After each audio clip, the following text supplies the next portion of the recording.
In the automotive world, some cars are remembered for their groundbreaking designs, while others fade into obscurity.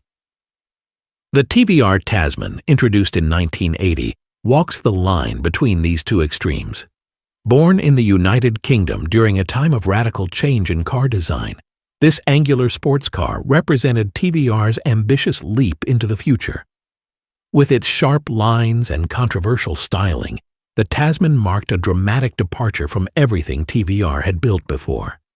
But what drove this small British manufacturer to take such a bold risk?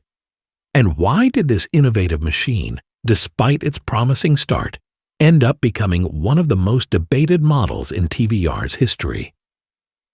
The story of the TVR Tasmin begins in the late 1970s, when the British automotive landscape was undergoing a dramatic transformation.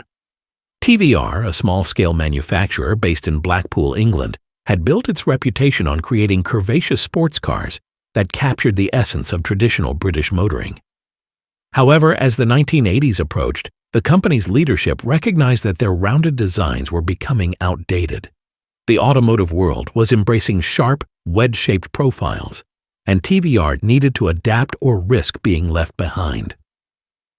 To spearhead this transformation, TVR made a crucial decision to bring in Oliver Winterbottom, a designer whose previous work at Lotus Cars had already earned him considerable respect in the industry. Winterbottom wasn't working alone. He was joined by engineer Ian Jones, another Lotus veteran who brought valuable technical expertise to the project.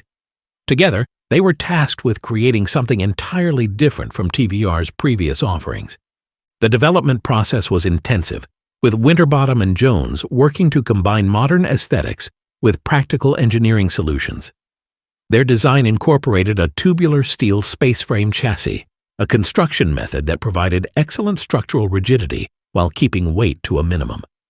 This chassis was treated with powder coating, a forward-thinking approach to rust prevention that was relatively uncommon in British sports cars of the era.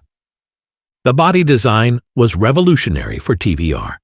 Gone were the flowing curves and rounded fenders of previous models, replaced by sharp angles and flat surfaces that seemed to have more in common with Italian supercars than traditional British sports cars.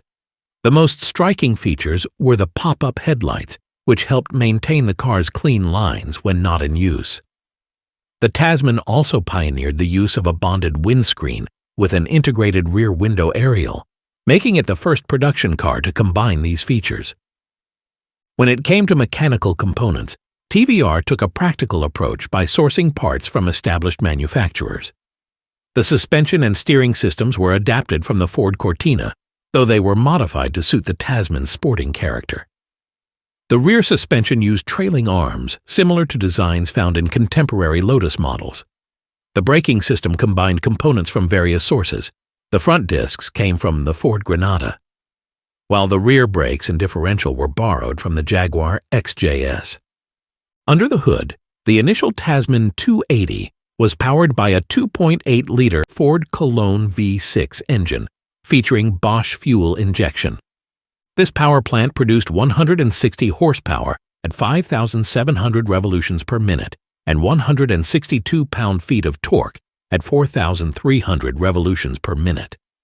Connected to a 4-speed manual transmission, it could propel the car from 0 to 60 miles per hour in 8.7 seconds and reach a top speed of 130 miles per hour. While these numbers weren't extraordinary for the era, they were respectable for a small production sports car. The interior of the Tasmin reflected TVR's attention to detail and commitment to creating a driver-focused environment. The seats, manufactured by Callow and Maddox Brothers in Coventry, were specifically designed for the car, featuring narrow but supportive bolsters. The cockpit was trimmed in a combination of suede and leather, creating an upscale atmosphere that helped justify the car's premium pricing. Practical considerations weren't ignored. The car used Ford Cortina external door handles and either Triumph TR7 or Austin Metro internal handles, ensuring that replacement parts would be readily available. In late 1981, TVR attempted to broaden the Tasmin's appeal by introducing a more affordable variant. The Tasmin 200 was equipped with a 2.0-liter Ford Pinto engine, that produced approximately 100 horsepower. However, this attempt to create a more accessible model proved unsuccessful. The reduced performance didn't justify the modest cost savings, and production numbers reflected this. Only 16 coupes and 45 convertibles were built before the model was discontinued in 1984. The arrival of Peter Wheeler as TVR's new owner in 1983 marked a turning point in the Tasman story. Wheeler recognized that the car needed more power to compete effectively in the market, and his solution was to install a 3.5-liter Rover V8 engine, creating the Tasman 350. This new power plant produced 197 horsepower at 5,280 revolutions per minute and 220 pound-feet of torque at 4,000 revolutions per minute, significantly improving performance.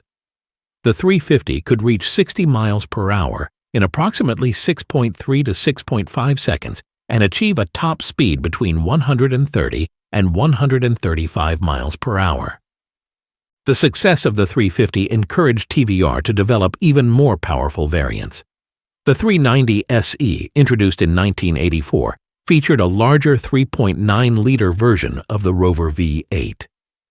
This was followed by the ultimate evolution of the Tasman platform, the 420 SEAC, which debuted in 1986. The 420 SEAC's 4.2-liter V8 produced 300 horsepower, enabling truly impressive performance figures, 0 to 60 miles per hour in 4.7 seconds and a top speed of 165 miles per hour. Throughout its production run, the Tasman was available in several body styles.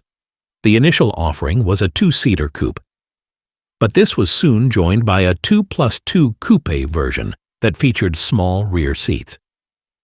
The most popular variant proved to be the 2-seater convertible, which capitalized on the growing demand for open-top sports cars in the 1980s. The availability of different transmission options, including both manual and automatic gearboxes, helped broaden the car's appeal to different types of buyers. The Tasman's impact on TVR's history extends beyond its sales numbers. It established the wedge design language that would influence TVR's styling for years to come, and its use of the Rover V8 engine paved the way for increasingly powerful TVR models in the future. The car's construction techniques, combining a tubular steel chassis with fiberglass bodywork, would remain a TVR hallmark for decades. However, the Tasman's legacy is complicated by its mixed market reception. The car's radical styling polarized opinions, with some appreciating its modern aesthetic while others felt it strayed too far from TVR's traditional design philosophy. The high price point, particularly for early models, limited its market appeal, and the initial Ford V8-Powered versions faced criticism for their relatively modest performance. Production of the Tasman and its variants continued until 1987, with approximately 1,200 units built in total. While these numbers might seem modest, they need to be viewed in the context of TVR's position as a small-scale manufacturer. The Tasman 350 proved to be the most successful variant, accounting for a significant portion of total production and helping to establish TVR's reputation for building powerful V8-powered sports cars. The story of the TVR Tasman is one of bold innovation and gradual evolution. It began as an attempt to modernize TVR's image through radical design and ended up establishing many of the mechanical and construction techniques that would define the company's future models.